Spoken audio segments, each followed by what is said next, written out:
नमस्कार, आपण पाहत आहात डीसी न्यूज मराठी. मी आहे आपल्या संगती दिव्या. देशभरात महिलांवर अत्याचाराची घटना सातत्याने समोर येत आहे. अनेक प्रकरणांमध्ये पीडितांना न्याय मिळतो, तर काही प्रकरणे आजही प्रलंबित राहतात. तर काही घटना कधी समोरच येत नाही. अशा एका धक्कादायक प्रकरणाने महाराष्ट्रात सापडला आहे. महाराष्ट्राच्या नागपूर मध्ये ही घटना समोर आली आहे. मिळालेल्या माहितीनुसार भीक मागून उदरनिर्वाह करणाऱ्या एका महिलेवर बलात्कार करून तिची हत्या करण्यात आली. या घटनेनंतर संपूर्ण शहरात खळबळ उडाली. प्रकरणाचे गांभीर्य लक्षात घेऊन नागपूर पोलिसांनी तातडीने तपास सुरू केली आणि आधुनिक तंत्रज्ञानासह कृत्रिम बुद्धिमत्ता (एआय) आणि IRS प्रणालीची मदत घेत अवघ्या 10 दिवसातच या गुन्ह्याचा छड काढला.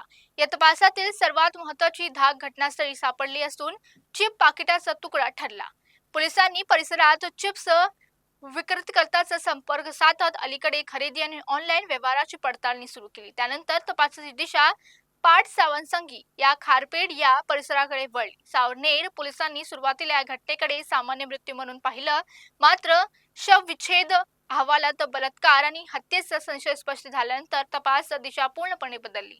पोलिसांनी शेकडो सीसीटीव्ही फुटेज तपासले आणि तांत्रिक पुराव्याच्या आधारे संशयास्पद पर्यंत एका माणसाला अटक केली. दरम्यान आरोपीला अटक करण्यात आली, तरीही मृत महिलेची ओळख अद्याप झालेली नाही. धक्कादायक बाब म्हणजे ही की आरोपीवर यापूर्वीही एक अल्पवयीन मुलीवर लैंगिक अत्याचाराचे आरोप समोर आले. या प्रकरणात पुढील तपास नागपूर पोलिसांकडून सुरू आहे. महिलेची ओळख पटवण्याचे प्रयत्न देखील सुरू आहे. पाहत राहा डीसी न्यूज मराठी. थांबूया इथे.